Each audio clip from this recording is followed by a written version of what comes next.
Welcome to the cell, everybody. Cool conversations with the most amazing salespeople I can find. Uh-oh. You know, the first time I came here Yeah. and the dude walked out the room, Mm. I'm like, what are you like, you're just gonna leave us in here? Yeah. And well, actually the first time I did it in here when I recorded, I was by myself. So the dude leaves and I'm talking straight at a camera about sales for an hour by myself in a locked room. Anyway, we started recording. Uh, It's your first podcast ever, man. my first podcast ever. Okay, you've only had to get to 20 years old. Yeah, and now I'm on a podcast. I don't know, maybe it's too early, we'll see. Maybe this is this is the highlight of your career. It's like a test. It's like a test. You have peaked I in your peaked. sales career. Oh gosh, I hope not. I hope not. You're only going to get old There's and go downhill. many years left of my sales career. Well, actually, We'll see. technically, how long is your sales career? How long have you had? 4 years? You started at 16? Started at 16, yeah. I What started did you at start 16. selling at 16? At 16, I was selling reforestation projects and biogas biodigesters for local Indonesian farmers. Why weren't you being a normal 16-year-old? That was weird. It's a weird kid. What is That's a what weird is a kid. reforestation? Well, so project? we were I went to green school, which is an environmental school, and so when I started my first company, I called it Dung Beetle, and I did green eco projects. When you started your first, hold on, you are on your second or third company now? Second, Second. All right. yeah, second. So, Hmm. and what was Dung Beetle? Tell me. Dung Beetle was well, it was a passion project more than perhaps a real company. We, I was seeing that greenwashing was happening all over the place, all over the world, and I didn't like that. So I told myself I'm going to find really authentic, really legitimate guys that are doing great things, planting forests, helping local farmers go organic, giving clean drinking water to remote Indonesian families. And I said, I'm going to support those guys, and then I'm going to try and get other people to pay for it so they can tell a story about themselves in a positive light. And it ended up attracting some really cool people, and some really cool people pitched in and sort of did some really amazing things. And I learned a lot from that. Yeah, I learned a lot from that And in terms meanwhile, of sales. 16-year-olds going and getting smashed. Yeah, That wasn't you. no, that wasn't me. I, Not as and much. Not as much. Not as Not as much. much. Not. I looked at your LinkedIn. Hmm. It actually says that wasn't your first sales job. Your first sales job was convincing your parents to leave Yes. Copenhagen. Did you actually Yeah. kind of convince them? I kind of convinced them. What Yeah, the yeah, hell? yeah. Well, How did that happen? we were. My family was thinking about moving abroad for a long time. Yep. And it wasn't really happening. And then we went to Bali and we saw green school. And I said to my parents, I want to go to green school. And we were sort of we visited and we were sort of like looking at it. It was very beautiful. You know how it is there. I do. We went back to Copenhagen, which is where I'm originally from. It was in January, which is the coldest, darkest month of the year. The sun rises at 10 or 11 and it sets at 3 or 4. And it's negative 5, 6 degrees. And it took us 1 week of being back in that. And we were like, okay, we're going to do it. You're like, that's it. We're done. So yeah, that was, I guess that was my first sales gig. What was the green school like? Amazing. I loved it. Because, and for people who don't know it, maybe describe it, because we'll get into sales in a minute, Mm. but most parents wouldn't be brave enough to do it. Well, I guess my parents are also a bit weird then. No, so Green School. Green School is a school founded by John Hardy, who started a jewelry brand and sold his jewelry brand, and then started Green School. Yep. That was his baby, his passion project, and it grew. And by the time I think I was the 10th graduating year, so it's actually not a very old school. Yep. And Green School is green, hence the name. And it's a school. And it's a school. and it's, the core values are very tightly linked to sustainability, solving the climate crisis. The type of students that come out of green school are different than from other places in the world. You can sort of mold the curriculum to your liking. So some kids end up going straight to university. Others, start speaking at the World Economic Forum. I went to Australia and started a company. And so you have sort of a really wide variety and a big mix of different things that come out of green school, which I personally loved. I was never one who really liked going to school previously before that. But you're obviously pretty bright, right? I'd like to think so, yeah. I'd like to think so. Did you ever? Okay, so we'll get into sales. And as my son always tells me, sales doesn't need a bucket load of intelligence. It needs well, we can debate that. It needs it needs other things. Yeah. Did you ever think? So I nearly put my kids in the green school, and I wasn't brave enough because technically, it doesn't prepare kids for a normal life, right? It doesn't give them a degree or exams. But then again, most kids I meet who come out of the green schools are absolute killers. I don't quite know. I don't know the question I'm asking, but I don't quite know how to think about it. I think it's a place where people get to explore themselves and the world around them in a very different way very early on. And it's very self-led, and it encourages students to be self-led rather than put into a system where they then follow the guidelines of that system and sit in a class and only do the classes that are prescribed to them. They kind of get to choose themselves, and so what you get are people who I think know what they want earlier on. And so I don't know if I agree, because a lot of people from green school graduating do go the traditional way and choose to go the traditional way. Yeah. And they can, but then you have to mold the curriculum to basically allow you to do that. And so that decision is sort of one that's made by the student, which is kind of cool. What do you think you would have done if you stayed in a normal life? I don't know. It's too far away. It's too different. I can't imagine what it would be like. I can't imagine. That would be, yeah. I don't think school's the right thing for many kids these days. I think getting taught the same stuff, like you got to do English and history and geography and maths and science, and it's just not for every kid, right? Well, there's probably a lot that I could learn, but I'm a different type of learner. I learn by doing. Like, you could tell me something like, Freddie, you got to use Sales Navigator. And then I'll think about it and I'll think, yeah, that sounds about right. And then I still won't really realize just how valuable it is until I get to actually do it myself. And that's how I sort of learn. Well, you mentioned Sales Navigator. Why don't we talk about sales? Well, let's do it. Let's do it. We can talk all day about sales. Actually, you talk about learning by doing. You've come into sales. Did you start when you started selling at Dung Beetle? Did you figure it out yourself? Because obviously we'll talk about working with me and with Luke. Did you figure out sales yourself to start with? Did you literally just pick up the phone? No. So I worked with Luke, who obviously is a very sales-led entrepreneur. But actually the first sales meeting I ever did was behind his back. You traitor! I didn't tell him I was going to do it in the hopes of impressing him. So I went and I did the first meeting I ever did. I did in person with my dad to supervise me. And as you can imagine, it didn't end up in a sale, but I learned a lot from it. And then I took that to the next meeting, and I took that to the next meeting, and eventually I was doing 5-6 meetings a week, just on my laptop at home at 16. Yeah. Why did the first meeting not go so well? Because I had no idea what I was doing. I didn't know. At the time, I didn't even know what I was selling. So it was pretty much just a conversation. Hi, I'm Freddie. I'd like to sell you something. That was Dung Beetle? That was Dung Beetle, yeah. But Dung Beetle wasn't even a thing then, right? You didn't. Not really. Yeah. Yeah. It was very much in the making. Okay. You have now been selling for 4 years. Yep. What are the main things you've learned?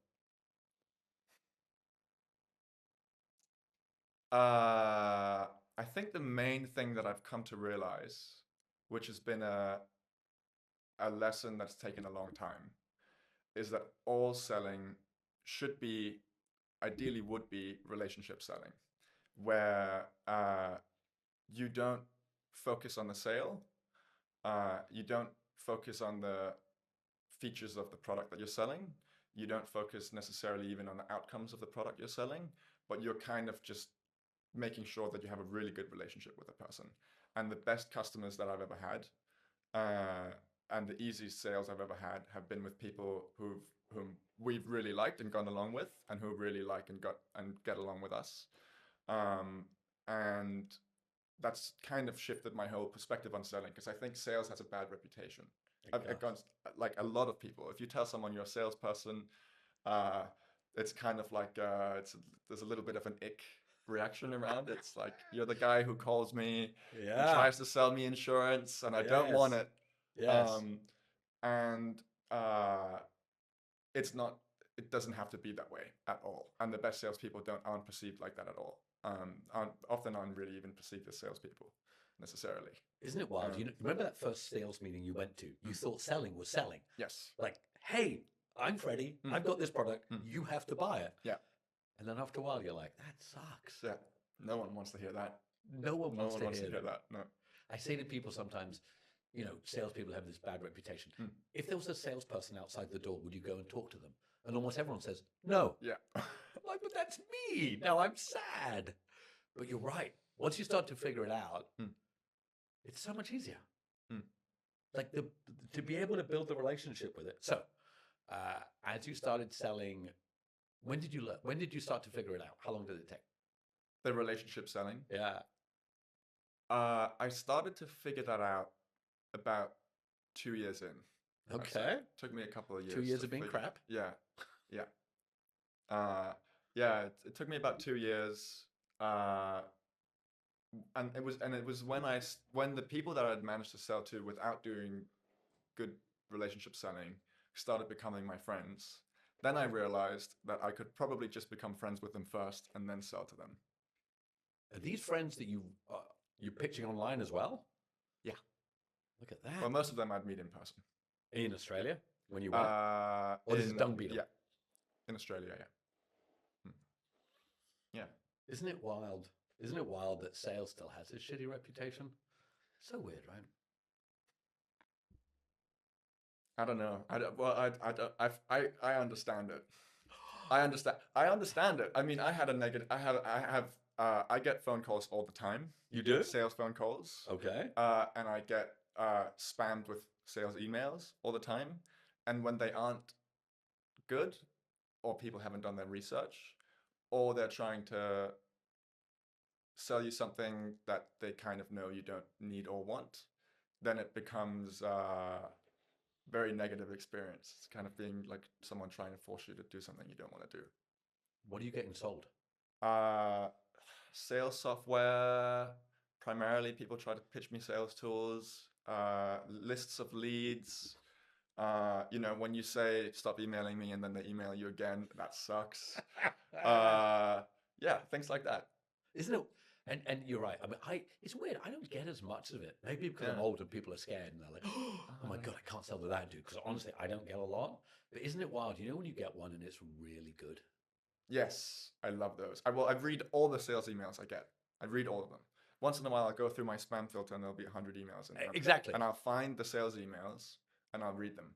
Because it's kind of like market research. I want to see what people are doing, what's catching on. And sometimes I'll find like a nugget of gold and I'll be like, I should be doing this. This is awesome. Yes. And I'll respond and I'll actually talk to them. It's very rare that I'll buy their stuff, but I'll actually give them time just because it was good. Can you remember anything that stood out recently? Because I got one the other day and this one kind of made me, so there's a guy called J.K. Molina. You know who he is? No, I don't know who he is. He's this guy he sells sales, right? Like all of us do, like me, like everyone else, he'd sell sales. And I hadn't responded a couple of times. Yeah. And he very basically, politely told me he was going to take me off the list. Okay. I was removed from the wait list to be on his course. Oh dear. I know. And I was like, what do you mean? You've taken me off. Do you know who I am? And I found myself replying to him. Yeah. but he did it in a way that wasn't like offensive. Yeah. It wasn't like, oh, you suck, I'm taking Mm. you off. Mm. It was very much just like, hey, I don't want to waste your time. Mm. So I'm going to take you off the list to free up other time so you can do other things so that other people can get that place in the queue that you had. Mm. I'm like, no, I want it. I want. Yeah. So clever. Mm. It was so clever. And you're right. Then I was like, should I? But then I realized it's not how I do my things. That's not how I do it. But yeah, you can learn some great things. I think one that I got which was really good was from someone who had understood the need of where we were at that certain point in time, and they had a product that would actually solve that problem. Yeah. And so they had done a good job of figuring out who I was, what challenges I would be what challenges I was Yeah. actually facing at the time, and then they had filmed a 3-minute Loom I love Loom. with I the- love Loom. with my picture and the Minikai logo on the thumbnail rendered in the email. And obviously, I couldn't help myself but click on that. And it was really good. I think actually the most important thing when you're reaching out to people is you gotta have something that, if they were to buy it, leaves them in a place where they're better off than if they didn't buy it. And if that's not true, you shouldn't be reaching out to them at all. Then that's bad sales. But if you do, and you've correctly understood the challenge the person has, and you actually have something that can solve their problem, then it's kind of, as you say, it's your responsibility to reach out. It's not pushy. It's helpful. Yeah, that person had done that, and they've done a very good job of catching my attention. Because then it becomes a game of, can I catch your attention so that I can help you out, and not a game of how do I get money from you. And this point is, you're right. If somebody does it really well, I love it too. Yeah. You're like, oh, Loom especially, but somebody who's actually, it's the opposite of somebody who, you get, hey, X, and they forgot to fill in your name, right? All the way to, hey, Freddie, we know that you're at Minikai, all this type of stuff, right? Did you buy it? I did not. I found Sad a cheaper alternative that was also better, but they were in the race, and they were legitimately being considered. It was a CRM, and they were being considered. You're going to take out HubSpot? No. It was before we moved to HubSpot. Oh, And okay. they were kind of in my mind. Should I choose these guys or should I choose HubSpot? They're kind of like the new game in town, and I like going with the new guys because they typically they'll work harder and innovate more than the legacy guys. But nothing beats HubSpot, unfortunately. I am with you. I am with Nothing you. beats HubSpot. I am with you. Unfortunately. So something else on sales. Mm. On your LinkedIn, Mm. it says you're the Chief Revenue Officer. Chief Growth Officer. Sorry, Yeah, excuse me. Yeah. No. Look at worries. this with this elevated time. Just to check. Yeah. Well, actually, we know it's a team of 2 now. You and Karina. Yeah. Well, 3. Yeah. There's 3 of you. Yeah. Founders selling. Founders selling Yeah. as well. So team of 3. How does it feel to be a C-level at 20? It doesn't feel that way. It doesn't feel like I am. It feels like it's I think when you're in a sales team like the one that we're in at the moment, where you're still quite small, it's there are really only partners, and the titles are more of like an externally facing thing, and in certain situations it's also an internal thing, but there really only are partners, so it doesn't feel like I'm really a C-level executive, but I guess I am. You can call yourself whatever I you guess like. I could, yes. But I think you're right. Like in a small team, like you've got at Minikai. Yeah. Like one day you're going to have to build that team out. Yeah. Well, very soon. Are you? I hope so. Yeah. Little that's what I'm Freddie's planning. running around the place. That's what I'm planning. Yeah, absolutely. I'm scouting all the time.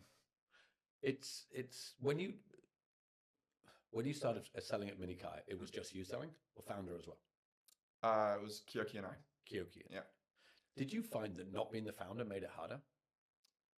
I am the founder. What are you talking about? No, the guy who you see, I'm the founder at Bamboo previously, but no one thought I built it because I didn't. Oh, right. The building founder, the person who built the product. No, I didn't find that. Actually, it was the conversations that we were having in the beginning were very much from a standpoint of understanding your problems, because we were very early. We started selling uh, before we had really centered around a product that could solve those problems. You 'Cause started selling before you built? yes, Yeah, because yeah, we yeah, yeah. wanted to make sure that our hypothesis for what we wanted to build was actually useful to the people who were going to use it. And the only way to find out if that's true is to talk to them. And so I think we did probably 100 sales meetings before we started building a product for I them. love that. And what that's meant is that now we're building something we know is really useful, and there's no doubt in our mind. And so the product market fit is there, which is really awesome. So many people ask me the whole time, how do you sell before you build? Mm. I get asked that the whole time. Mm. You guys did, right? Yeah. Why is it not obvious to people? Like for me, it's like you have to sell before you build. It seemed counterintuitive at the time, for sure, it seemed counterintuitive. What we were selling was also different, right? We were selling consultancy pieces of work to basically go in and understand the problems. Yeah. And what that enabled us to do was really understand the problems very well. Probably better than, I'd say, many of the legacy systems that we compete with, because they don't do that work. And so we did that work, and we, off the back of it, were able to build something to solve the problems that we were able to identify through that work, which has been incredibly useful. But yeah, it does seem counterintuitive. I think the natural intuitive thing that lies close to people is saying, I have a product I want to build, and I'm going to build it, and then I'm going to sell it. Because you can't sell something that doesn't exist. The problem with that is, when you do that, if you are not an end user of the product, or you are building a product for someone who you don't resonate with or can't relate to, especially. It's different if I'm building a product for hairdressers and I was a hairdresser for 20 years. But if that isn't the case, then it's naive to think that you could understand the problem, the set of problems that a hairdresser would have. So this is obvious to you, right? Yes, now it is, yeah. And it's obvious to me. Hmm. Is it because we're just DNA as salespeople? Because whenever I say this to other people, they're like, that doesn't make any sense. You can't do this. You like have to build this glass and figure it out and then go, hello, do you want to buy a glass? And whenever somebody tells me that, I'm like, what are you talking about? So is sales DNA? Were you always going to be a salesperson? I think so, yeah. I think it's very naturally in my DNA. I don't know why. But I cannot imagine working in a job that isn't sales. Because I love it so much. I get to talk to people all day, and that's what I love doing. And it's awesome. I used to tell people, oh my God, imagine I had a real job where I actually had to do something. Yeah. I could just use my voice. I could just use my voice to get people to do something. I don't know. Like, I honestly, like, I do wonder about this, because you're going to figure this out. So without being old here and you being young, it's so hard to find great salespeople. Yeah. So if it's in somebody's DNA, does that mean we can't train them? Nature versus nurture? No, I don't think it does. Because I think I was very much trained into being but a you good also said salesperson. you were always going to be a salesperson. Yeah. Yeah, I think it's just a matter of time until I would have found it. You know, it's like, would I find it really early on, or would I have found it when I was your age, or when would I find it? It's a matter of time. You're only you're 20. Well, now I've found it. Now it's obvious. But I don't think it's sales DNA, but I think there's definitely a prerequisite of traits that allow someone to be very good at sales. Which are? Being well-spoken definitely helps. By the way, why do you have no remaining Scandinavian accent of any description? I went to American school, and then I went to international school, and then I kind of got my accent whitewashed away by Australians and Englishmen. It was a conscious effort? No, definitely not. It just happened. I started speaking English when I was 9 years old in school. So then I guess I just lost it throughout time. Wow. Yeah. Because it's impressive, man. Thank you. You don't have any like Like you look Scandinavian, but you don't have. People would never guess from your accent, would they? You don't I have an don't know. accent. I have people guess wildly different things. Sometimes I don't really understand how they guess those things. It can be anything from some people are very close to the Scandinavians. I had one person recently guess straight off the bat that I was Danish, which I thought was very impressive. There you go. I've had people guess English and American. Typically, when I'm in America, they'll guess English, and when I'm in Australia or somewhere else, they'll guess like You're American or something Okay. a bit weird. So number one, well spoken. What Yeah, else? well spoken, but being well spoken is extremely important. Having a high pain tolerance for doing hard things, being able to be patient despite being an impatient person by nature, I think is really important.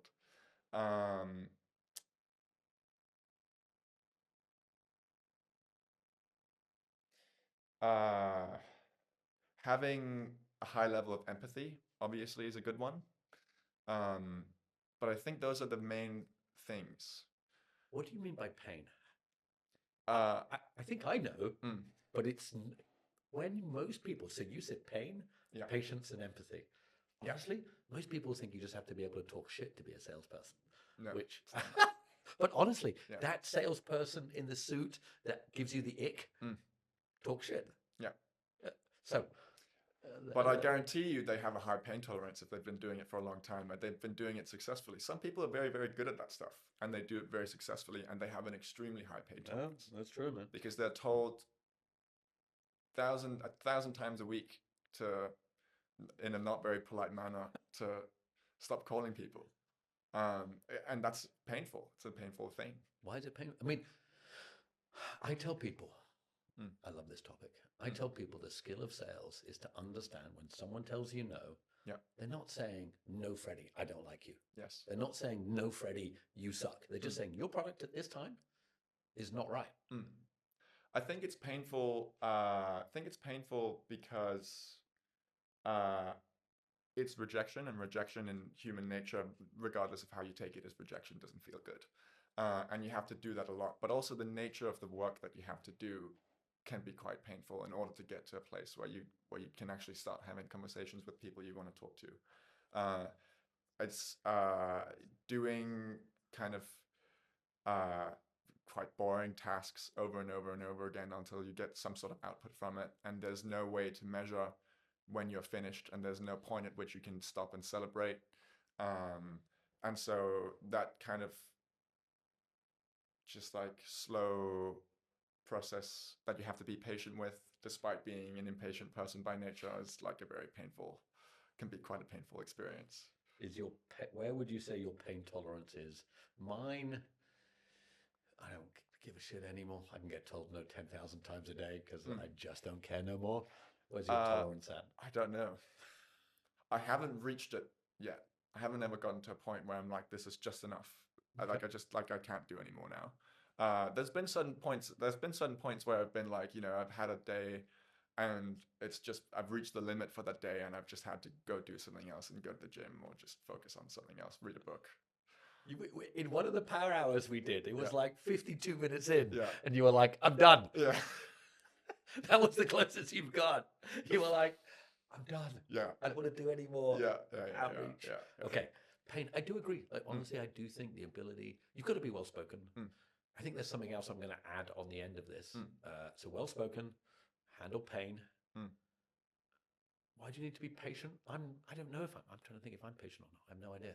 Why do you need to be patient? I think, I guess that's an internal struggle for me because I'm a very impatient person by nature. And so for me to feel like I'm being patient, it requires very little for me to reach my patience threshold, which is come in handy at certain times, and at other times it kind of it's a hindrance. Sure. But it's a slow process. It's a long process, especially if you're in B2B sales. It's a very long sales cycle.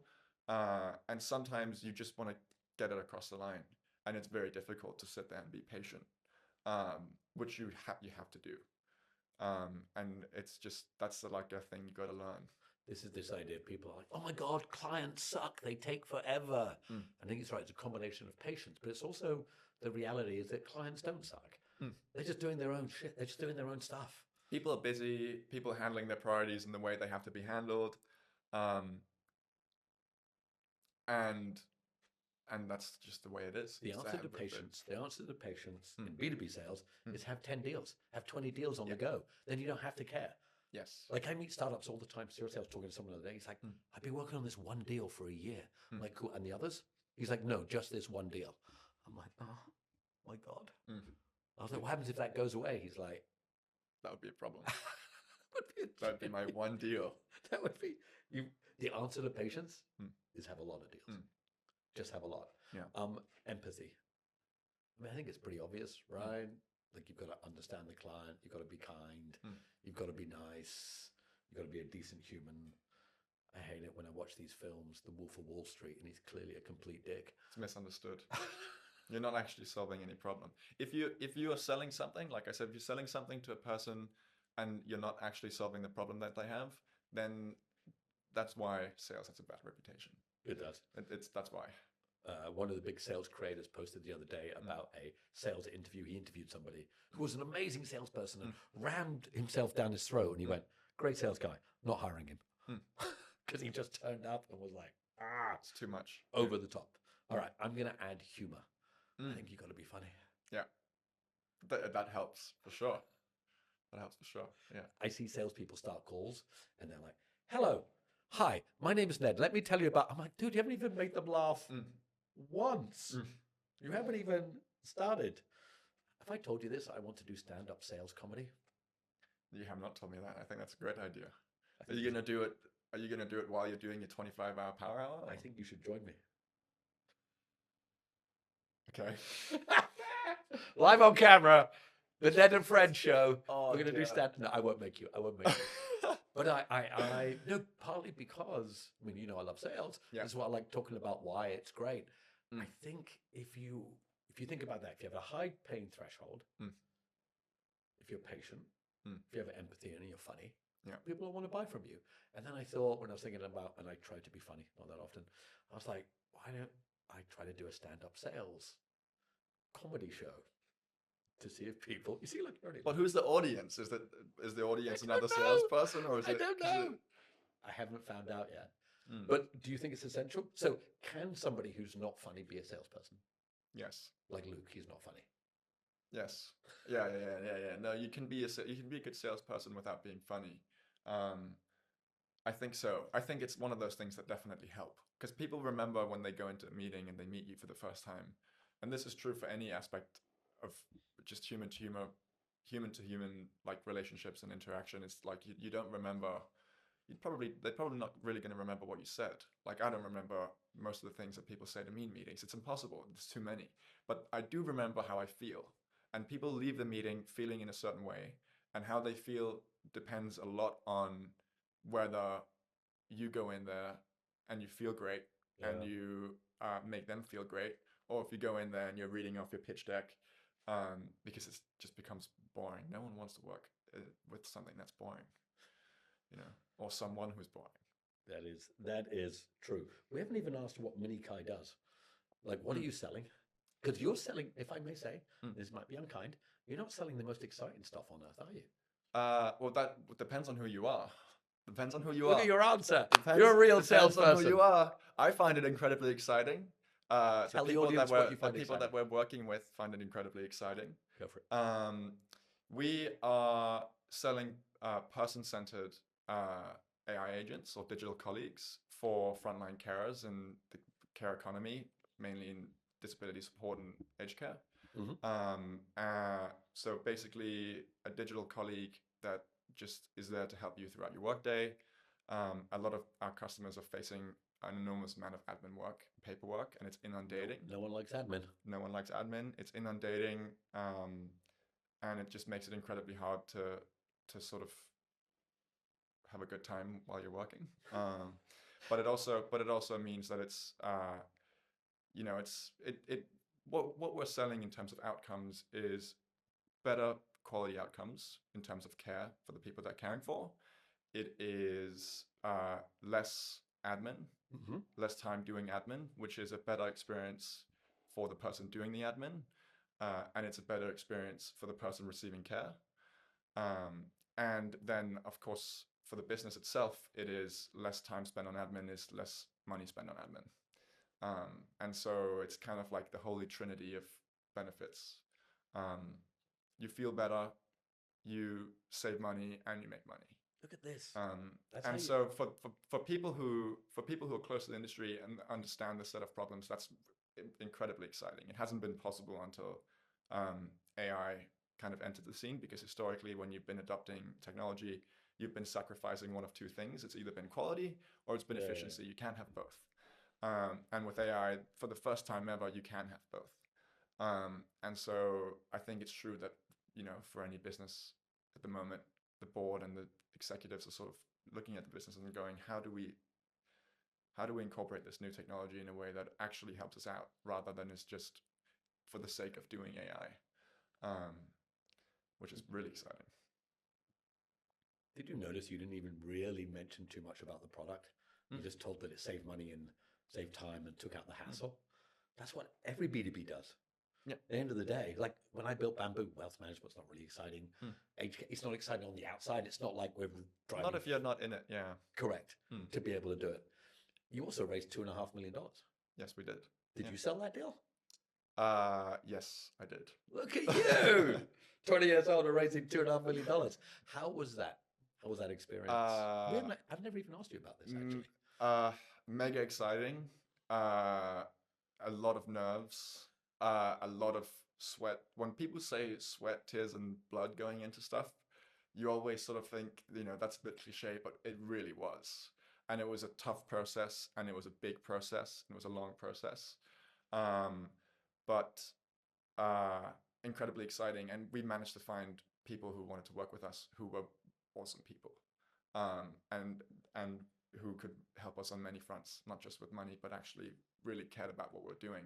And I actually think that's why I find what we're doing super exciting, is because I think if you're starting an AI company today, a lot of people are looking at where can I put AI to work in a way that makes the most money possible. Yep. And I think that's the wrong way at approaching it, and the wrong way to approach any problem when it comes to starting a company. Yeah. What we're doing, I find for me personally, is incredibly purposeful. And so telling that story and inspiring people and getting people on board with that, because it's purposeful, because it's helping people who need the help, rather than helping a big bank, for example, you can get some really great people together, and you can get them really excited. And when you get really great people together who actually are passionate about the problem you're solving, then you can move incredibly fast. But I think I actually overheard part of your pitch. I don't know if you knew this. No, I didn't. One time when I was at the Green School, Luke was on a call. I don't know if it was with the investor who you got the money from. Luke was there, and he was like, "I'm Luke. I'm like the old guy in the room, making sure these kids don't fuck it up and get it all wrong." And I could hear some of it, and I must admit, even at the time, I felt, oh shit, this is something. Like your point, you put the right people in the room. It doesn't really matter what you're selling, right? As long as it's all about the people. As long as it's relevant to you. All about the people. And that's true. That's actually, you asked what my biggest lessons were. That's probably the biggest lesson. It's personal for me. It's true personally for me. Yeah. It's very true to the industry we're in. Yeah. In the industry we're working in, it's obviously all about the people. Yeah. That's the most important thing, is the person on the receiving end of the care, right? That's the goals that we're trying to achieve are all for those people. And for the people who care for them. It's centered around people. For me, people are like front, left, right, and center of everything I do, because I'm in sales, but also when it comes to what I'm working on, whether I find it to be enjoyable, whether I find that it's purpose-driven, it's all about the people. Again, I think I could be doing pretty much anything, or selling pretty much anything, or working in pretty much any industry, as long as the people who are working on it with me were great people. I think you were destined to be in sales. Yeah. It sounds like it when I talk. I say I worked in tech. I don't even like tech. Yeah. I like people. Yes. I like people. People are amazing. Yeah. People are so good. On that call, I don't know if that was the call. Did you know when the investor was going to say yes? Like, in a sales meeting, you get that creeping feeling that the questions are coming in the right way. and you're like, Mm. you can feel it. Did you know it? It's an interesting thing to go through emotionally, because there's no natural point in which, when you're raising venture capital funding, there's no natural point in which you can look up and be like, oh, it's over, we're done, and then you celebrate. There's no natural point in which you have a massive celebration. Yeah.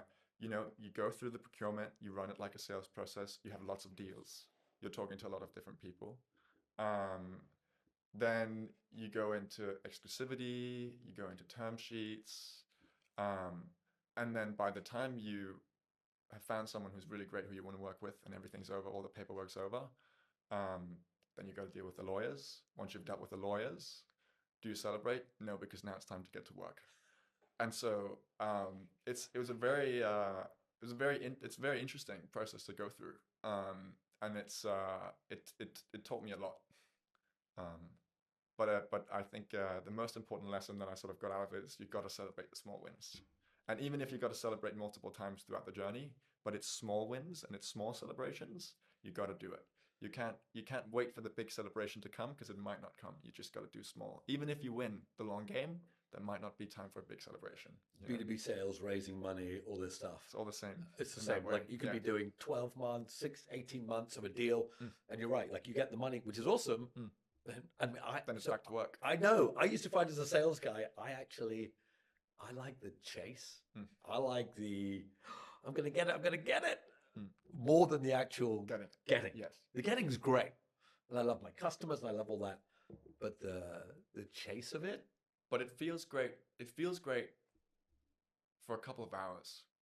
And then you're back to it. And I agree with you. And I think that's probably why sales is not a job for everyone, right? Sales is it's very interesting, and I think it's slightly addictive. I think I'm probably a sales junkie in a way, because I'm definitely addicted to being a salesperson, because I love it so much. I can't imagine not being a salesperson. When I'm not thinking about work, it's because I'm sleeping. And otherwise I'm thinking about work all the time. Like I was incapable of not, yesterday was Sunday, I couldn't help myself but work for the first 6 hours of the day, and then it was 3 p.m. I was like, wait, that was my Sunday gone. I think that's going to make a highlight reel of this conversation. We can clip that for LinkedIn right now. And then with sales and salespeople, it's an incredible amount of responsibility that you have, and if things don't go well, you are held accountable in a way that other people in different roles in the company aren't held accountable. But if things go really well, you're celebrated like no one else is ever going to be celebrated in that role, in any other role. And so it's a gig with many highs and lows, and you got to have you got to be excited by that rather than intimidated by it to be able to enjoy it. And I can't help myself but kind of chase that. It is, yeah, but you need the shitty lows, right? You need the deals that say it. If every deal said yes, it would be no fun, right? Yes. If you could just close every single deal.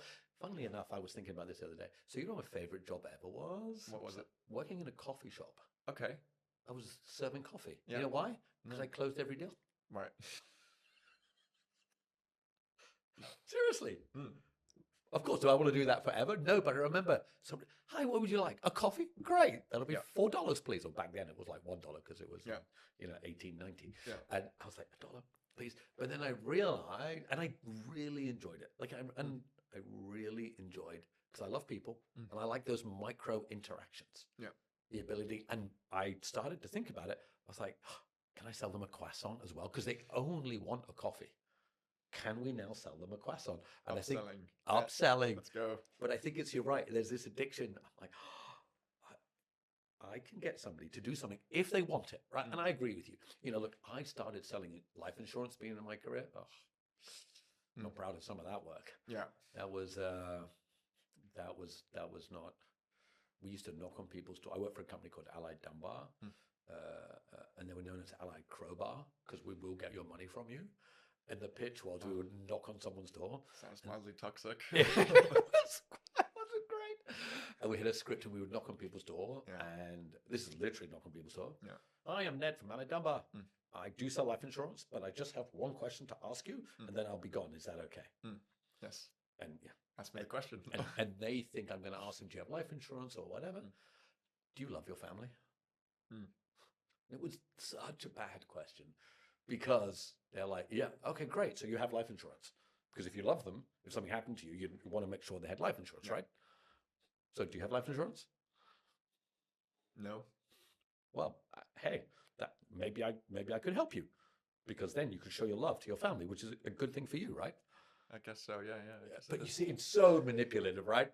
It's so horribly, It's not great. That's not horribly manipulative, and it's to your point, your correct point. It's addictive if you're selling something that you like, right? that you love. Yeah. If you I think everyone at Minikai has grown to love our customers, like a genuine love for our customers. We have great relationships with our customers, and it feeds into everything we do, and it feeds into the product we're building very much. And so we have I think it's very true for everyone in the company that we have a genuine love towards what it is we're building. It is like a baby, and we're sort of going and then sort of handing it over and going, this is our baby. It's when you get to work on something like that, then it becomes hard to ever imagine working in a job where that isn't the case.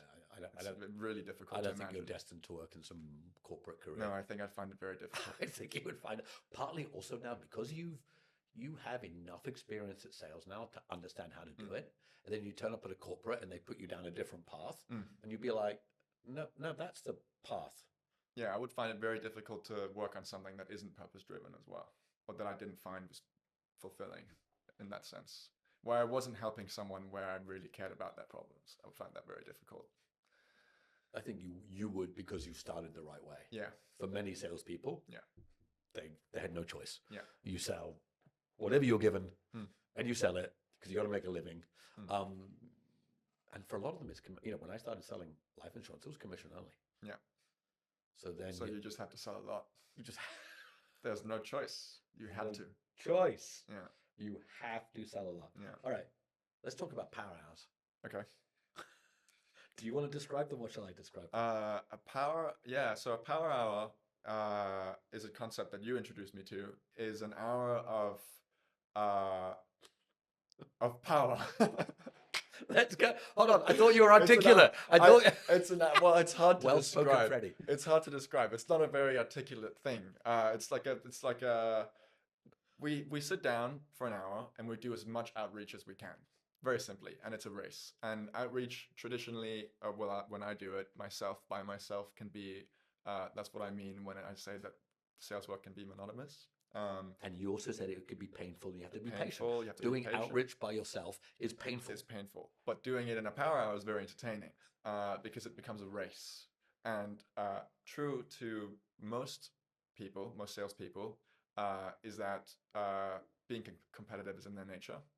And so power hour is like you bring out the best thing in the salesperson, and you just you experience momentum like never before. I think it's true that in a power hour, in our most successful power hours, I've done the same amount of outreach in an hour, 55 minutes plus minus, that I would have done in probably a work week if I hadn't done the power hour. Yeah. A week? Yeah. Dude. Yeah. That's good to hear. Yeah. Without a doubt, actually. Because it becomes it's like a race. When you're doing it by yourself, it's just something you're kind of doing passively. Yeah. It's like anything, right? You know the phrase, we all know the phrase hacks, and hacks sounds so bad because it sounds like it's a cheat.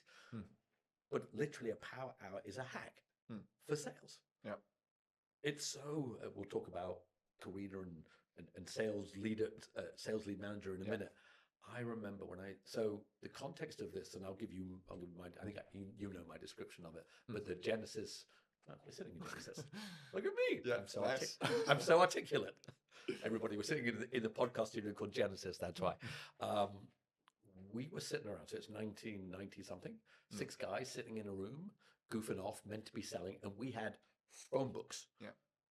and like pick up the phone, and we were just goofing off, not doing much work. And the sales, I don't remember whose idea it was. The sales leader, well, one of the dudes said, "Guys, this sucks. Like, we're not selling, we're just goofing off." Can you imagine six of you in a room? You just goof off. Like, it's hard to, it's fun. It's fun. Yeah. But we're goofing off. And so we came up with this idea that it was 5 p.m. on a Thursday, maybe 4 p.m. I don't remember. End of the day on a Thursday. We would get our leads ready in our phone book. And the idea was that you could only speak, and you would sit down and only speak on the phone and be dialing and always have that thing for 1 hour. And if you got a meeting done, if you secured a meeting, you could stand on your chair. So you could stand up. So, and then I won't do it in here because we'll wreck the table. Yeah. If you got 2, you could stand on your chair. Yeah. And if you got 3, you could stand on the table. Yeah. And you said you're competitive. You remember how good it felt to stand on the table. And everyone else is still on the floor. Everyone else is still sitting on the floor. And we would then go out and get smashed afterwards to celebrate. And we noticed the same thing. We would end up doing this inordinate amount of work. You've called it a sales race, I agree. But it's why sales is one of the only professions that is called a sales team. Yeah. You don't have a team of accountants. Nothing against accountants, people. You don't have a team of engineers. I think it's that. And the power hour is this ability to bring everything inside a salesperson. We should do one every day. That would be crazy. I'm open to that. Every day for 100 days. New LinkedIn challenge. Freddie and Ned Power Hour every day for 100 days. It would be interesting to see what happens if we do that. But you know what would happen? You see, this is the point. This is why I love sales. I tell people, I love when you get excited. Yeah. I tell people, my son always laughs at me. He's like, "Dad, so what do you do?" I said, "I teach people how to sell." Yeah. He said, "What's the main lesson?" I'm like, "If you want to sell more, sell more." Well, yeah, it's if you've got everything else right, and you are selling something that's useful, that you're passionate about and have a love for, then it becomes a numbers game. Like, if you're good at building relationships, you got to try and build relationships with as many people as possible. And if you aren't doing the numbers, then that's the source of your problem. And so, yes, a power hour every day probably would result in... It would result in a lot. In a lot. Can we do it? Yep. Are we talking Saturday and Sunday or no? No, not Saturday, Sunday. Let's do Monday to Friday. I feel like... You think I'm weak now? No, I've just... The fact that you've just asked me that means that we now have to do it Saturday and Sunday. Does it? It kind of does, yeah. It kind of does. But people don't like receiving sales emails on Saturdays and Sundays. Okay, hold on. Why not? Don't they? Maybe they do. Okay. I don't know. Here's an Do people like having their peace interrupted? Here's an on a old school nice lesson. Here's an Sunday old school. afternoon? Do you remember when I posted that picture of me as Yoda? Yes. And you as the little Skywalker on my back? Of course I remember that. Thank you. By the way, everybody, Freddie is actually, you're not a third of my age anymore. You were a third then, because I was 57 and you were 19. Yes. But now you're 20. You are 20? I'm 20 now, yeah. So Thank God I'm not 60 yet. Yeah. Can you imagine? I'm going to be one day you're going to be 60. Jesus Christ. What a worry. yeah, that's gonna be bad. What if you're still selling there? Why did I bring up sales, Yoda?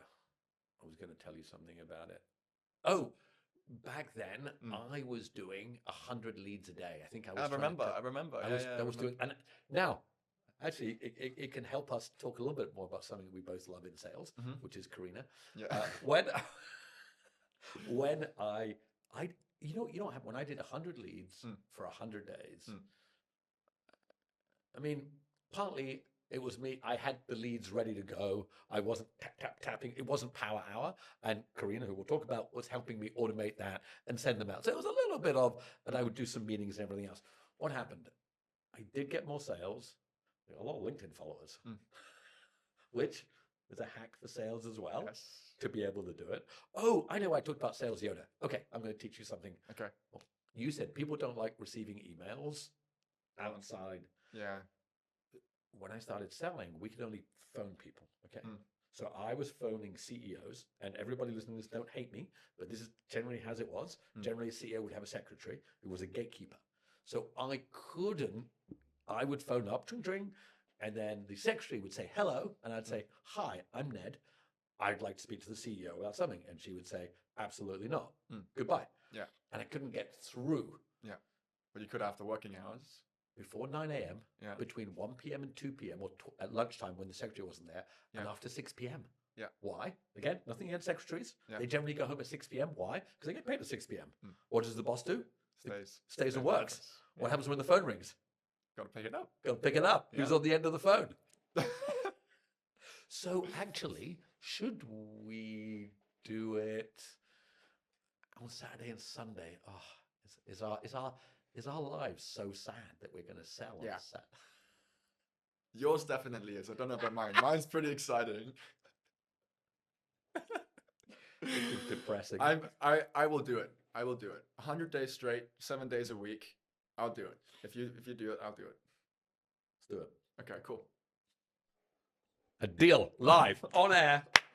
We'll decide when to start. But honestly, in a funny kind of way, this goes back to what we talked about. Pain. Because no one, I like this phrase as well, right? No one else is going to do that. No one else is going to do that. No. Yeah. No, actually, that's actually a good point about sales. It's like do what no one else is doing, and it sounds kind of obvious and it sounds really cliche. But a good example I had the other day, which I posted on LinkedIn, as you'll be very proud. I rarely do that. You need to do that, but I'm very proud that you did it once. Good job. It's you gotta go the extra mile, especially if you're a new game in town, which we are, against the likes of, I guess, Microsoft, for example, who've been around for forever. Since before you were born. Since before I was born, yeah. And what that looked like for us is we would go meet people in person as much as we could. If we could get a meeting in person, we would go meet them in person. And what that looked like for Kyoki and I in the early days was catching, 4 a.m. flight out, 3 hours, do 2 or 3 meetings, sometimes only one meeting, just to do one meeting, and then catch a 10 p.m. flight home, go to bed at midnight, and that's your day. And it's exhausting, but no one else is doing it. Especially for the type and the type of deals that we were doing it for. No one else was doing it. Because and if we hadn't done it, we hadn't built. Yeah, it was small deals in the beginning. We were a small company doing small deals, and if we hadn't done it, we wouldn't have built the relationships that we'd managed to build, and we wouldn't be where we are today. Very certain that if we hadn't done it, we would be, 6 months behind where we are now. Just because of the insight that we got from doing those deals and the relationships we got from doing that. It's propelled us like you wouldn't believe. Doing the things, you're right, doing those things. Have you heard this phrase, H to H? We're not selling B2B, we're selling H to H. You ready? Human to human.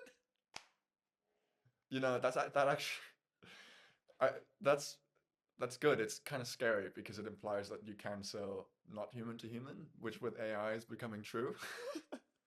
But your point, the reason I bring that up is not just to have a cheesy phrase. The Yeah. fact that you got on a flight, you flew, whatever, all the way out there, you sat in front, and there's nothing better than doing this. No. You can sit with somebody and you put it's not just, man, it's so critical. Yeah. It's so important to be good at that. Well, I mean, like I Great said, at that.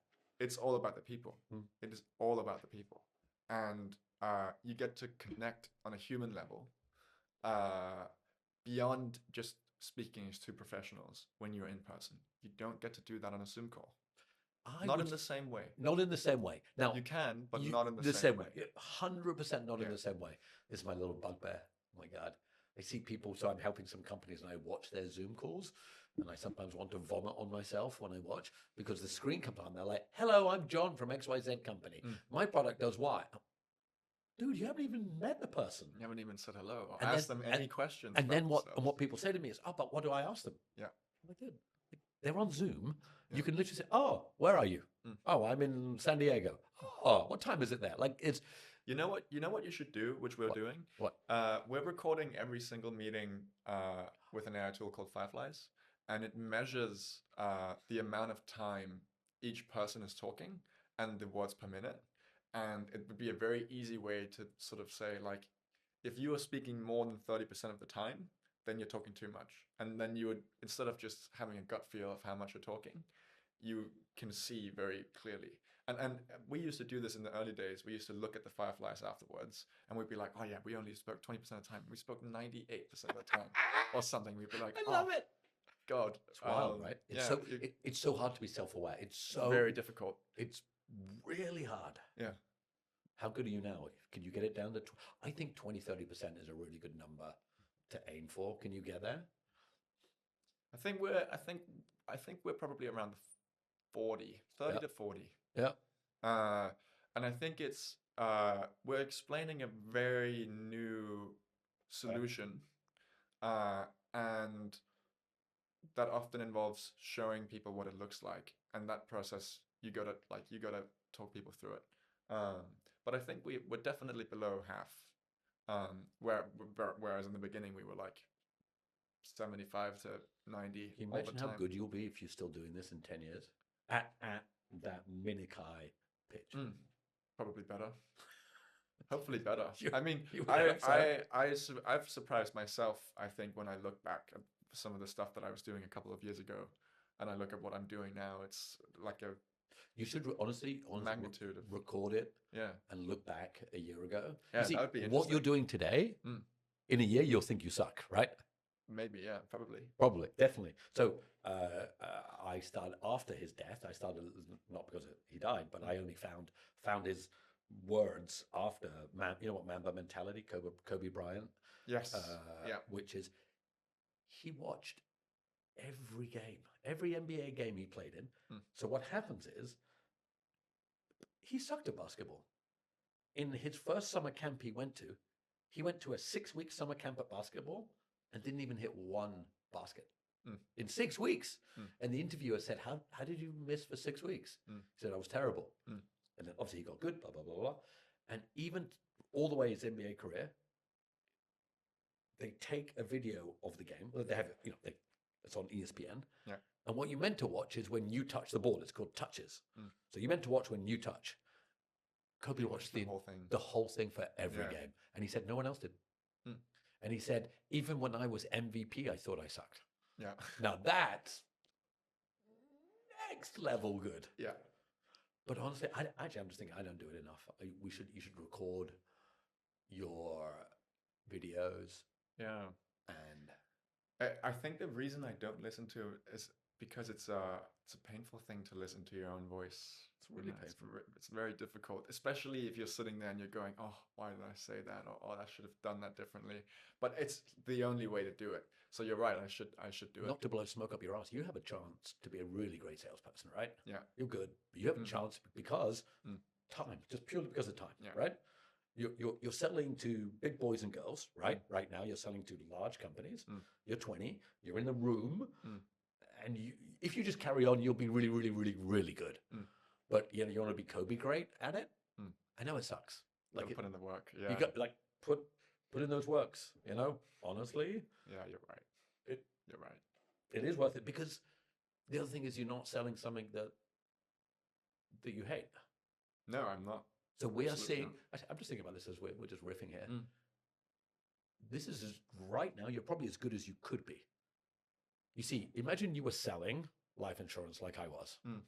It wouldn't be as good as you can be, right? No, because you would be like, oh, I'm going to make some commission. Well, it'd be very difficult for me to sell. I think. I don't think I'd. I think it would be. I've never tried to sell something that I didn't believe in. I didn't care about. You could.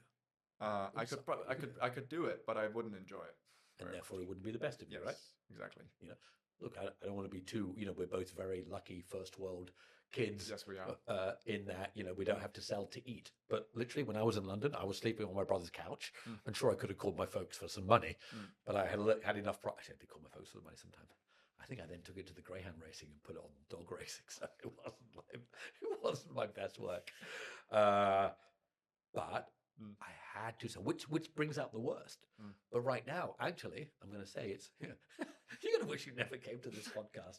We're now doing 100 hours of power. I would say it's almost not your duty, but it's almost you have such a unique position right now. You're at a company you love, selling stuff you love, which raise money. Yeah. Like Minikai could be a I hate to say a real business, you know what I mean? I'm not saying it's not a real business now, because apart from you, you have the secret ingredient, don't you? Yeah. You have a sales lead manager. Well, we have many secret ingredients, of which she is very essential. Yes. Why Yeah. don't you? So I don't know many companies that has this, Mm. which is wild. Mm. And if people don't know what I'm talking about, it is somebody who enables the salesperson to do their work. Yeah. You didn't have it for most of the. It's kind of new for you now, right? Yeah, it's quite new. Yeah, it's quite new. It's quite a new thing, and I can't imagine what it must have been like before we had Korea. It was only. Well, it's like it's only been sort of like a month, and I don't remember what it was like before she started doing the work that she's doing. Like it's you call it the dentist method, which I'll let you explain since it is your analogy, but Karina essentially ensures that there are zero blockers for anything, and she knows what they are, so I don't even have to try and find out what they are, and it means that um, the velocity at which we can do things is like 5-6 times what it was before, because every single time there's something that needs to be done that isn't talking to someone, it just is done really easily, really fast. And it's amazing. This is getting worse for you because you really have no excuse not to be the greatest salesperson on earth. I know. I'm running out of excuses, which is both great, but it's also, It's great. it's no excuses left. It's great. This is the part of sales, Yeah. The dentist method of dentists should only do dentist work. They shouldn't check people in. They shouldn't put the bib on. They shouldn't spittle. When I sat in that dentist chair one time and I noticed that the dentist had 2 surgeries, and as he was doing my dentist work in one, and somebody else had checked me in, and someone else had put my bib on, and someone else had done the spittle, and someone else checked me out and took all the money.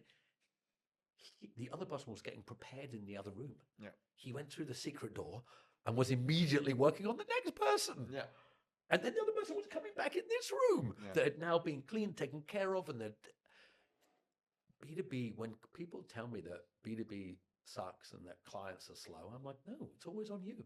Like, if your systems are amazing, if your systems are great, which a sales lead manager, I'm going to say 1 in 100 startups has a sales lead manager. I wouldn't know, but I know that we've got one, for which I'm very thankful. And I couldn't imagine, like, I think it's kind of like making sure that the right fundamentals are in place to be able to actually scale a sales team.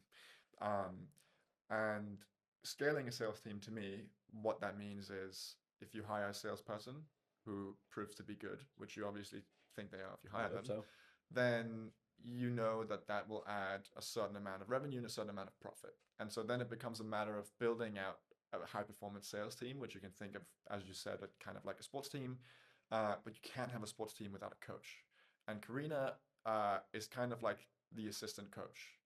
And in fact, she's probably more like the coach. And having an engine in place, or like a machine engineer, an engine engineer on a big ship. She makes sure the engine is running so the team can steer the ship and make sure we get there safely.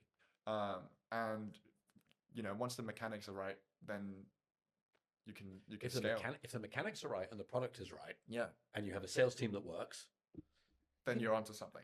I mean, it really could be a thing here, right? You're expanding outside Australia, maybe? We don't know yet. Yes, At some point. At some point in the near future. Yeah. Coming to the whole world soon, right? Yeah, I hope so. So this comes on to the point that you haven't done, which might be hard. You've got to hire salespeople and manage salespeople. Salespeople can be dicks. Well, we won't have any of those. That's none of those. Absolutely not. Especially in the space we work in, there's no space for that. There's just like we don't do that. I think founders selling is really, really good. Yep. We have 2 founders selling, and the only other person is Karina. Yep. And so we know that the integrity of the sales team is really, really good. will continue to scale trying to find those kinds of people. And I'd rather sort of keep being really, really busy and working overtime and doing it myself than hiring someone who isn't the right person to represent the company. Honestly, I'm just thinking about this now. Yeah, you should wait as long as you can. That's what we're going to do. Work as hard as you can. I think Honestly. it's very important when hiring salespeople to consider the fact that salespeople represent your company publicly to people you care about, and so you've got to make sure it's right. You've got to make sure it's right. And the only way to really make sure it's right, it's not that they have to say a certain thing or be a certain way or have a certain humor necessarily, but it has to be the right kind of person. And that person has to really, really care about what it is you're doing and the work you're doing and the person that you're doing with or for. It's just like, yeah. Yeah, now that you've got that set up, Mm. yeah, I would wait. Yeah. As long. Well, now you're doing a power hour every day. Yeah. That's gonna mean that I won't have to hire. At least that's shaved off at least one hire, I think. Hold on, what are you just saved like 100K in this welcome. one podcast. You're welcome. But at some point, seriously, like all jokes aside, at some point you're going to have to hire a sales team. Yes. And look, sales leadership, I love it. Like I love running a sales team, but also it stops you selling, right? Yes, it does. Because you have to run. And salespeople, I want to say they can be dicks, but salespeople have egos and they get. When you get there, I'm going to say give me a call because we're going to be talking every day on a power hour. But when you get there, one thing I would say is when you interview a salesperson, if it doesn't feel right in the first 1 minute, 2 minutes, cut it off. You're done. I think I've been thinking about this for a long time, and I think at this point we're still thinking about what the right strategy is going to be. And I don't know if we'll be hiring salespeople to sell. I think we might be hiring people that don't have a background in sales, but have a background in the specific industry we're in, and that have a passion for the stuff we're working on. Might even have worked with us before. Yep. On the customer side, perhaps, and who understands the problem, who understands the customer, who understands why it's really important. Those people are the ones who sell it, not the sales, not necessarily the person who's had 20 years selling something else. And it would be an interesting experiment to hire one of each and see who does better. My hypothesis is the person who already understands the problem, understands the industry, would be much better at building relationships. And that's what we care about, is the relationship. Because you have a sales machine, because you have HubSpot and Greener and you're doing it. Yeah. Yeah, you don't need another person, you need somebody who the clients would love. Yes, exactly. I think that'll be my go-to for that. But then you can just use Gumloop instead, right? Can't give away my secrets, man. Stop. I won't tell you. You don't have to tell your exact secrets. Yeah. But how much are you using? I mean, you work at an AI company. Yes. I get told more and more now. So people are like, oh my God, there's going to be nothing left for salespeople because no, I wouldn't worry about that. It would be all AI agents doing it. No. So go on, tell me your thoughts. So I've been very much of the belief that AI can't do sales, and I still am. AI cannot do sales. You can't. I think it'll be well. It depends on in which sense. Like in the sense that it can do many of the fundamental elements of what it means to be a salesperson. Yep.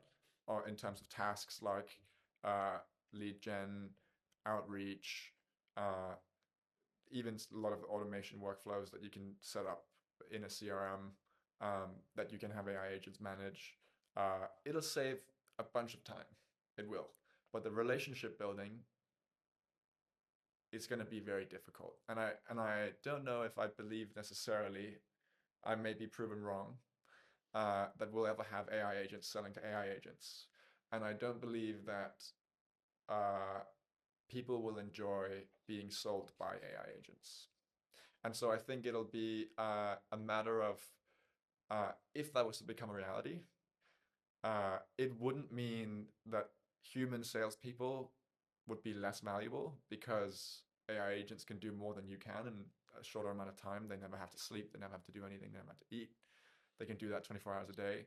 It'll become more valuable because you are doing it as a human being. You put the effort in to actually do it yourself.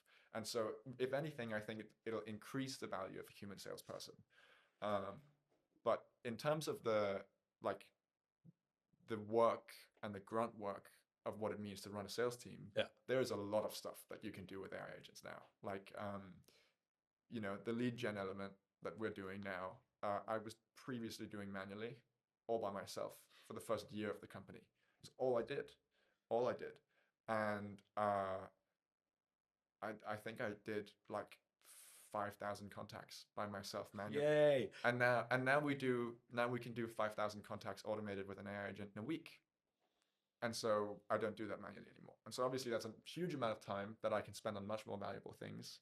But I don't think it'll ever replace a human salesperson. Okay, so much. First of all, to start at the end, every so often do some manual leads. You know why? Oh, well, yeah, I do. Putting your hands in the shit every so often. Yes, it matters. It matters. It's like our power hour. And we could automate that power hour, but that's not the point. And I still think the quality of, actually, that's a good point. The quality of work that you do versus an AI agent does, at this point, it's still better. Yes. But like what you can do is still better. Yeah. End of story. Okay, so this is not going to be a problem for me because I'm almost a pensioner. At what point? So somebody said to me the other day that they had, and we should listen to it. Honestly, we should listen to it. I'm actually going to do some work for them. You ready? What they claim is a cold calling AI agent that can sell real voice. Yep. And I was like, no, I've heard of these. Dude, are these the guys that bought a billboard in Times Square? I don't know. Didn't see what was that? That's a cold calling AI agent. And it can speak in real. Can.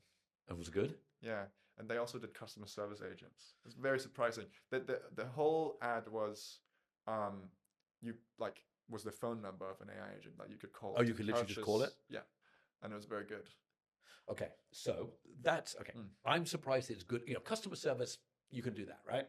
Hey, what's your problem? But selling, like the ability, what we talked about, to have humor and empathy. But how long till a Zoom call? This is what I'm interested in, right? That you get on a Zoom call and it's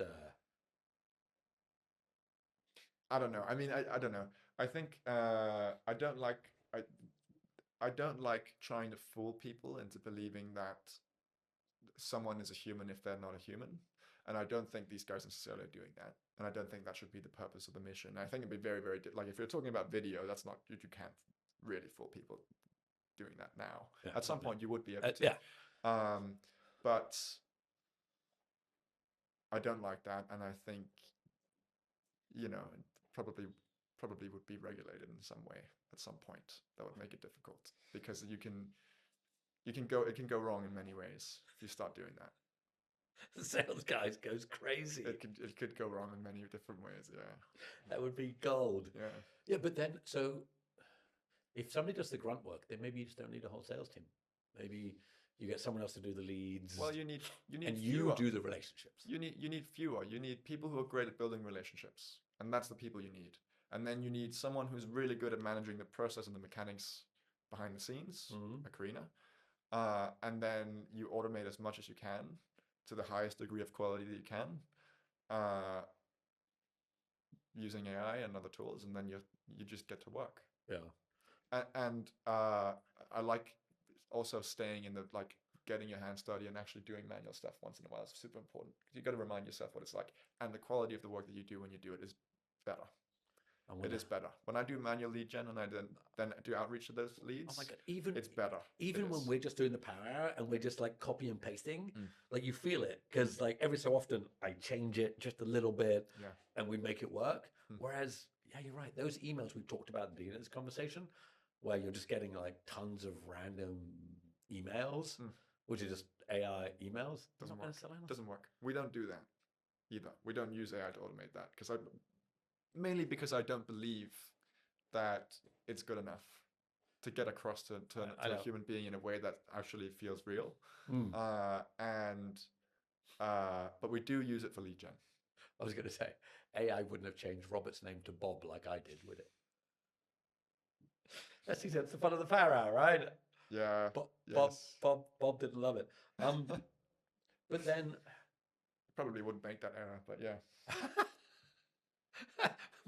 my own, honestly, sales has to be fun, otherwise it's not worth it. Mm. But yeah, I don't know. Like I use AI a little bit now, but I'm definitely struggling. Not struggling to use it. Like I get it, but I'm like, really, this is where it's going to go down. Like Yeah. just AI agent selling stuff. But I think you're right. I think if you get great at the empathy and the humor and all the other bits, like I don't have to. Well, No, you'd be able to get it right. Like with an AI agent, you'd be able to get it right. think so. Yeah. Okay. After this, so the company I'm going to be doing a little bit of work for has a cold calling agent. Mm-hmm. We should have done that. Here's another thing we're going to do. I always come up with stupid ideas. We should record live videos of us cold calling AI agents. Yeah. Do you still cold call? No. You did, right? No, we actually never really. No, at Dung Beetle you did. No. Didn't you? You've never cold called? Never been one to sort of cold call. The only time that I've called people is if they were expecting a call. You have a blind spot here. You have to practice cold calling. Yeah. Well, that maybe I should hire a great cold caller. It's the first sales hire. It is something we're not trying. We're not doing cold calling. Everyone tells me cold calling's dead. I don't think so. I think people are just shit at it. Like Probably. I get it. I get it. Not everybody wants to be called. Yeah. I get it. But It B2B. can feel quite intrusive, I think. Yeah, but if it's B2B, so I'm not a fan of like life insurance sales. Hey, Freddie, do you need life insurance? Do you love your family? You're like, I'm 20. Go away. It's literally not my problem. Yeah. But I think if it's B2B, if you called a care home and asked them how, if you found the right person, It could work. and how their admin was going, and would they like to save time and money, which everybody does, I think you should try it. Yeah. I think you should try it. Have you called everybody yet in in Australia? Not called. Have you? Does all of your possible clients in Australia know you guys yet? No. How much have you done? 70%. Oh, whoa, a lot. 70%. Yeah, 70%. Yeah, I think so. I think we've done quite a good job of reaching out and talking to a lot of people. Obviously, not all of those conversations have progressed. But actually, I would say that what we've been very good at is we've been very good at building at, like, even though it's just been one conversation, I don't think there's anyone that we've had a first meeting with that I wouldn't be confident and comfortable to go back to and say we should catch up again. Yeah. Yeah, I think we've done a very good job of that, of sowing seeds, which we were saying in the beginning. We're sowing seeds, and I was sort of like, sowing seeds. I was impatient. It's like, I don't want to sow seeds. I just want to have the tree. Yeah, exactly. And I just want to sell. But then, 12 months down the line, suddenly they go, we're ready. And then you're like, yes. I mean, awesome. I think as much as Minikai's done in this first year or two, the work that you did before, now that you have Karina, that you have HubSpot up and running, you go back through all of those. Yeah. It's a lot. It's a lot. It's a lot, yeah. You have big targets for 2026? Yeah. You're going to Of hit course them? we do. Are you going to hit them? Yes. Of course. Spoken- Who am I to spoken say like no? Who am I to say no? What would you have said if I said no? Of course we're Spoken going to like hit a them. true salesperson. Of course we're going to hit them. We have to. I'm a completely separate topic. I'm not a fan of sales targets. Neither. We should set them, and they should be a very ambitious one that we strive to achieve. Aim for the moon, land amongst the stars. Did you write that yourself? No, of course not. And then we should just get to work, because we don't get closer to reaching a sales target by talking about it all the time. We can talk about I think what's very useful is talking about, you know, progress to plan is useful because you can use it to identify if you're not tracking the plan, why you're not tracking the plan. And then you can identify the source of the problem, you can fix it. But other than that, just get to work. I like it suck, man. Like honestly, like I have honest you would die in a corporate. Hmm. The last quarter, seriously, dude, you would just crack your head against the wall. The last quarter of a year is spent, or the last, September, October, November, it's budget planning time. Yeah. And like 50% of your time is planning for your budget for next year. Hmm. And I'm like, why don't you just use that 50% of the time and sell shit? Hmm. Like call people, pick up the phone, go to meetings. Seriously, the amount of time I've wasted. Like you just choose a target. If you did 1 billion this year, do 1.5 next year. You know what one of my favorite sayings that you've taught me is there aren't very many problems in a company that aren't a sales problem. Correct. That can't be fixed by more sales. Correct. There are very few problems. There are some, but there are very few that couldn't be solved by just selling more. The shortest summary is, there's very few problems that revenue won't solve. Yes. Look, people sit around. People, those target things. Oh my God, I get on my little rant about this. Well, they can cause kind of paralysis a little bit. I think you can kind of just get inundated and kind of intimidated by this big target, and then you just never get started. Yeah, but the other side of it is people are like, oh, I'm going to sell 1 million. So that means I need to sell 100,000 a month. I'm like, no, dude, you need to sell as much as you can. Yeah. Every month. Yeah. Like sell as much as you can. Yeah. I have wasted so many hours. And then I'm going to say no one ever hits the target. Of course, some people hit targets, but the reality is it just doesn't make sense. You would die in a corporate. I wonder what happens when Minikai has like 1,000 employees and you are Mr. Corporate yourself, your own self-created person. I'll have to learn it. Yeah. I have to learn it. Your own self-created. I think we could. World I think we could do. I think we could. I wonder if we'll ever hit 1,000 employees. I think we could do a lot with not very many people, just because of the the way that the world is starting to change because of AI. Yeah. You can do much more with not that many people, and you can build enormously large companies and really, really useful products without huge teams. And so it becomes a matter of how do you find the right people rather than how do I find a lot of good people? How do you find the excellent, 10x person, then you get that person, then you don't have to do that whole something I don't know if I told you this formula before. The number of revenue people to cost people in a business. Yeah. So I've been in companies where we've had 3 sales guys and 60 people. Yeah. I'm like, hold on, 3 of us are feeding all of you? Now, what they said is, yeah, but we make the product. Hey, look, I'm just saying. Like, build it and they will come. No one's coming. And somebody taught me that one time when I was sitting in a room when it was that 3 to 60. And he was like, it's just the 3 of us feeding all these people. Like you said, sales is very clear. You either hit your numbers or you don't. And if you don't, people don't get paid. People don't get fed. Was it, who said the other day, the guy that started one of the biggest private equity firms, it says, for people to eat, someone has to sell. Yeah. I put it up on LinkedIn. I saw that. Yeah, yes. I saw your post. Yeah. It was good, right? Yeah. Like it wasn't my phrase, but that's it. You're right. If you get to 1,000, right now, how many people in Minikai? 11 or 12. Okay. Yeah, 11 or 12. It's grown a little bit. And you have 3 revenue generating people? You, Karina, Kiyoki? Yeah. Okay. See that, that's okay. But that's the point, right? Like that's how you, and I think you're right with AI now. I think you can keep that. So I meet startups all the time that have no salespeople. They have a founder who's tech, and then they're looking around to be able to do it. Yeah, I think we can get very far with 3 salespeople. Very far. I think we can go at least another year and hit our targets without hiring another salesperson. Yeah, I wouldn't hire. Yeah. If you could hire someone right now, who would you hire? You. What a setup. I actually wasn't thinking that. I was thinking, do you hire a junior person? Of course, I'm going to give you the response. You can't afford me, but I appreciate it. Yes, I can't. What I mean is not the exact name, but what type of person would you, if you could have someone? That's a good question. I don't know. I think I'll know when I find the person. I don't have a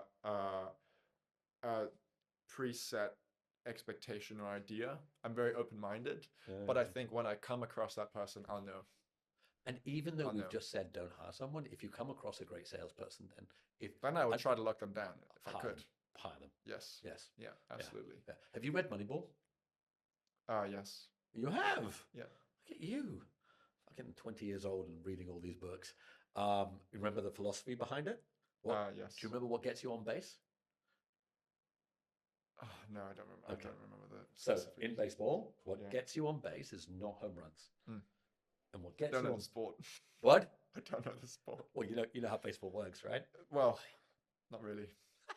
I've watched the movie. I've read the book. I don't really know the game. Okay. Hit the ball, run around the bases. Yeah. You understand that? Yeah. The guy, there was this terrible team, Hmm. and he had to figure out how to make it great. Yeah. Yeah. And, blah, blah, blah.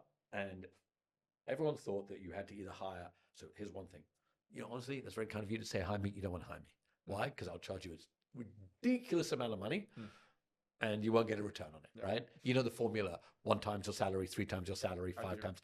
We taught you that, right? So I'll charge you disgusting amounts of money, and there's just no chance you get a return, right? You actually want to hire a kid, like well, it's all relative. Thanks, man. It's all relative. Hire a kid who is earning this. What wins games is not how far you can hit the ball. It's not how good you are swinging the bat. It's your speed between bases. And I've been trying to write. I'll send it to you at some point. I've been trying to figure out what wins at sales. Yeah. Obviously, personality and all of that. But I was trying to figure out what is it that if we're going to build a sales team. So at the sales movement, I want to build a little sales team. What do I want? I want absolute killers. What do I need? I can teach them sales, right? And following up from Moneyball, it's speed of follow up. Yeah. It's speed of doing the shit, which, as you're doing with Karina, the speed between bases to get a client all the way around 1, 2, 3, 4 Yeah. is the speed that you follow up to get them to do it. Yeah. That's who you should hire, Yeah. almost, because you're like the A hitter. If somebody throws you a ball, you can hit it, right? And then people can help you run all the way around, and other people can make to do that. Yeah. And I think that's where we're going to end up, is that you should get like a bunch of little. I always say a bunch of little people when you're like 6'10". You should get some other people to help you do all of that. Yeah. Yeah. Well, I think that can be taught. I think Speed of follow up. Yeah, I think that can be taught. It requires certain diligence, but I think it can be taught. I think the most difficult thing is still going to be people who are great at building relationships. Yeah, true. But that's great for us. And have the context to build relationships. That's great for us. Yeah. Because that's harder. I think that's harder. Probably, yeah. Yeah. I find that to be the easy thing. Yeah, that's because you are natural. Yeah, maybe. Or it might just be because I talk a lot, but yeah.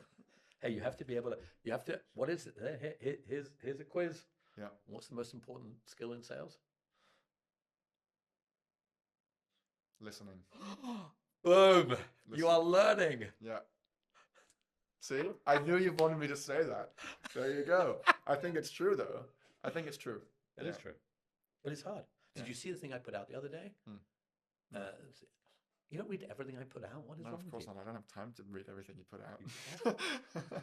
I didn't realize you did anything else. Jesus Christ. I wrote a sales letter about silence, and I found on YouTube. So I said the secret of sales is listening. Yeah. I found on YouTube a 24-hour silent video. Yeah. It's just a black screen with a dot. 24 hours. Guess how many views it had? 1 million? Yeah, 1.3 million. Isn't that crazy? Well, Yes. 24 hours. And I looked at the analytics. Some people watched it. That's your next task. Watch a Okay. 24-hour silent video. Jesus. But the point I made is that this is the same thing. You're right. Yeah. It's everything you said about listening and talking less. And Well, we're nearly up on time, man. Are we? It's been a masterclass of sales. Are we? Mainly from me, of course. I'm joking. Yeah, okay. Well, it feels like we're 20 minutes in. No. Well, I actually, before I let you go, I have to ask you. You Mm. see, now that we have committed to 100 hours, 100. What did we commit to? 100 days straight, 7 days a week of an hour of power hour. So 100 power hours, 100 consecutive days in a row. We're gonna be like legends at the end of this. Yeah, we'll be pretty good at it. Right, what's the record right now? The record is, I think I hold the record, right? I think my record is 112 pieces of outreach in 60 minutes. I think it was. Yeah, something like that. Is that when we did it in person? Wasn't that when we did it in person? Yeah, it in Bali? was. Yes. Yes. And I absolutely smashed you. Just for the listeners. It's You know cool, what? right?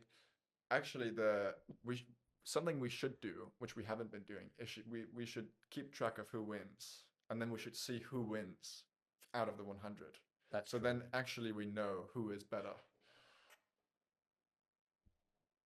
No, I'm not so sure. I'm not so sure. Honestly, honestly, it's one of the highlights of my day because Mm. I completely forgotten about the power hour and I just hadn't done it. Mm. And obviously, we have our own style when we do it. Yeah. That style is not for everybody. Yeah. But yeah, I do more in that 1 hour. Like, Yeah. I do more in that 1 hour to be able to do it. Okay, so we're gonna do. Well, 100. sometimes I've done, just to wrap it up, like sometimes I've done that hour. And I've gotten 5 meetings from 1 hour, which is unheard of.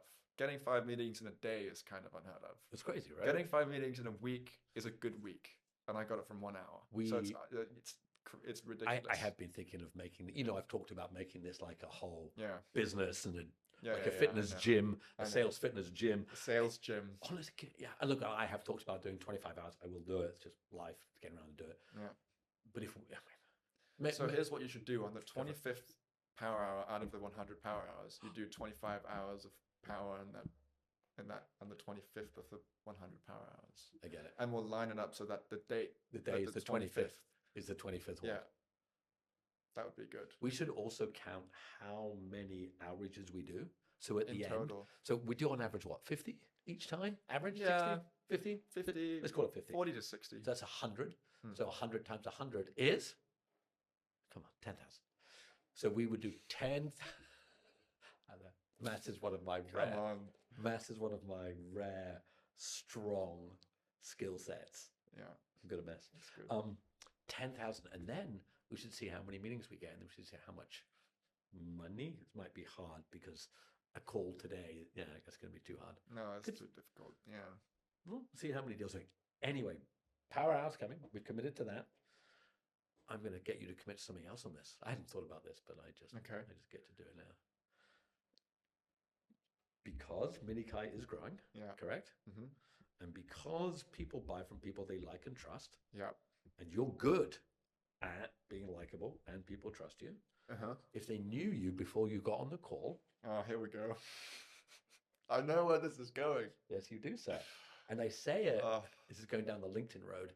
I say it so you know my phrase, net in your head, yes. which works. And I told you what happened the other day. Mm. I was on a call pitching a big company. Mm. The champion, the good dude I knew brought me in. Mm. He said, my boss needs to be okay with you sales training. So when he he's going to come to the meeting and talk to you. He came to the meeting on the Zoom and he came on. And of course I had my shirt because I only have one shirt, as you know. And he's like, anyway, he's like, oh, hold on. You're that old running guy. You're the sales guy, right? And I'm like, yeah. And he had a little chat. He's like, you do all the sales video? He's like, and he turned to his colleague and went, oh yeah, no, we can work with this dude. Mm. Now, and I remember thinking, don't say another word. Yeah. Don't speak That now. was that. We're sold. Don't, you see, and we didn't even get into this. We could talk sales all day. That's awesome. When somebody says yes, you must shut up. Mm. So many people, they get told, oh yeah, so the client said, oh, I think I want to buy it. You're like, great. Now let me tell you a little bit more about our product. No, Oh. you've sold it. You've just sold it. You don't need to sell it We again. have to stop. Yeah. So what is holding you back? It's not going to be a therapy session, but what is holding you back? Because to the idea that you almost have a duty to be great at sales now, if people knew you well in the care community space, when you turn up, being good at what you do and getting better, and Mamba mentality, always learning, What's holding you back from doing more on LinkedIn? Well, so there's a couple of different things, right? The first thing is I really want to only be very genuine, That's fair. and I find that when I try to force myself to do something, say every day, Yeah. it's sometimes very difficult to be genuine when you're trying to force a piece of content. Yep. That's fair. And the other thing is just like the amount of time. And whenever I'm doing something that isn't sales, I'm like, well, I should be spending this time doing sales. But I guess this is sales. But those are the main two things. Like I don't want to not be genuine because at the end of the day, that won't come across well. It has to come across well. And look, it's I all really fair. care about that. It's all fair. Like, it's all fair, but I would say, again, you, as we have decided in this, you're going to be the greatest salesperson on earth if you put your effort into it. Yeah. No pressure. You could Okay. one day you could be even as good as me. What fun! Love being stupid, but no. Seriously, the point is doing that a little bit on LinkedIn. Yeah. All right, man. Okay. Has been fun to chat.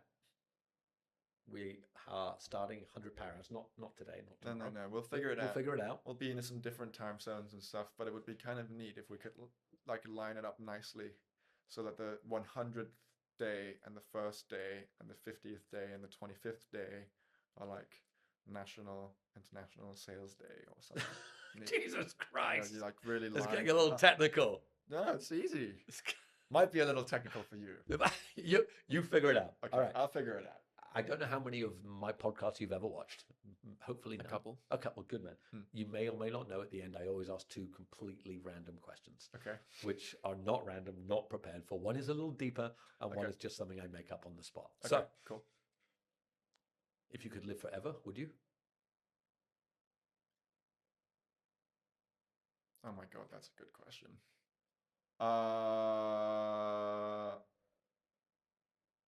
Yes, Why? because I love living. I don't know. Well, maybe I'd regret it. Would I be able to take it back? Probably not, right? No. So I guess, yes, I would probably give it a go. See what happens. So, as my answer was I wonder if that is a sales mentality, because when I first heard that question, my first answer, I was like, yeah, of course, life's awesome. Mm. Sure, it's had some shitty ups and downs. Mm. Life's awesome. Yeah.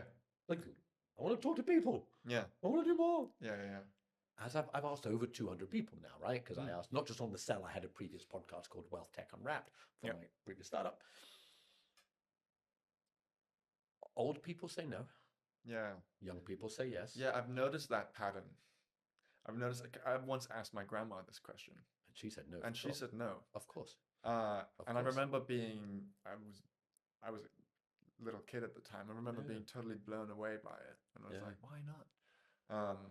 And so maybe I'll change my mind. It's So- not like I actually have the option. So You don't know how magical I am.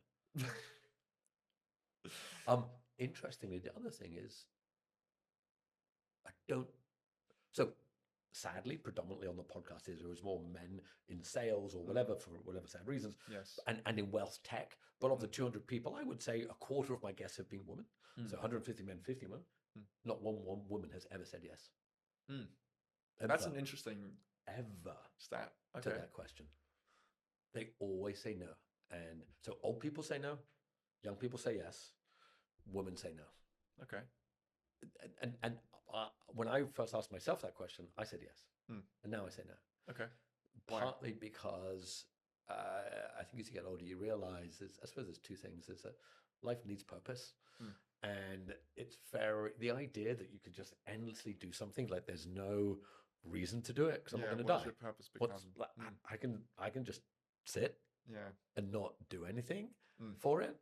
And then the other side of it has become that, the ups and downs of life Mm. are actually great. Mm. And if you live forever, they'll just get smoothed out back to the purpose thing. It's like, it's like this infernal hell, right? Up and down and yay, no. Well, forever? Mm. Like I have a reason to do it. Anyway, Mm. I would say no now. I would say, Interesting. This is not the rejoinder to the question, Yeah. but this is like this kind of three questions I ask. Can you live forever? So you said yes. Therefore, you've watched Back to the Future. No, I have not. Okay, in 200 episodes, you're the first. Really? You know what the film is? Well, I know what it is, but I haven't watched it. Wow. So, okay. And it's fair enough, right? It's a film of a different generation, right? But you know the idea that he can get in the car and go forwards or backwards in time. So in the movie, he gets one chance to get into the car, and the car can take him forward Or backwards. or backwards. Mm. If you could get in the car, what time would you choose and why? This is kind of part two of the first question. So you can live forever. You can now get into a car that can transport you to the future, leave you in the present, or take you to the past. You get to set what's called the flux capacitor. But I can stay in the present. You can have a choice. Not get in the car. I think I'd not get in the car. That's the right answer, I think. I think I'd not get in the car. Yeah. Yes. It's a great answer. Okay, my last stupid question, and we're literally on time. You get to eat one food for the rest of your life and no other food. What is it?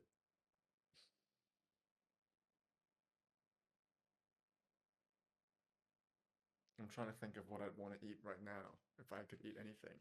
Rest of your life. One Oh my food. God. And there's no, in this make-believe world that I have created in my own mind, there's no health deterioration. Yeah. So you can just eat it, and that's all you get to eat, and your body stays healthy without the I think vitamins. I'd choose something light, you know, because if you chose something heavy like a steak, then you could have way too much of that. Do you know what I mean? Like I would choose something light, like a very nice light salad, but you've got some different stuff in there that's like you make it really nice. But like I feel like that's easier to eat for the rest of your life than something really heavy. Okay. Yeah. So we're going to leave the show. Yeah. We're going to let you stay in the present. Okay. You're going to live forever. Oh. You're only going to eat salad. And you're going to do sales for the rest of your life. Oh, it doesn't sound great when you put it like that. You go into normal life. Freddie, thank you, man. I Thank you for appreciate having it. me. Take care. Thank you. You too. Nice.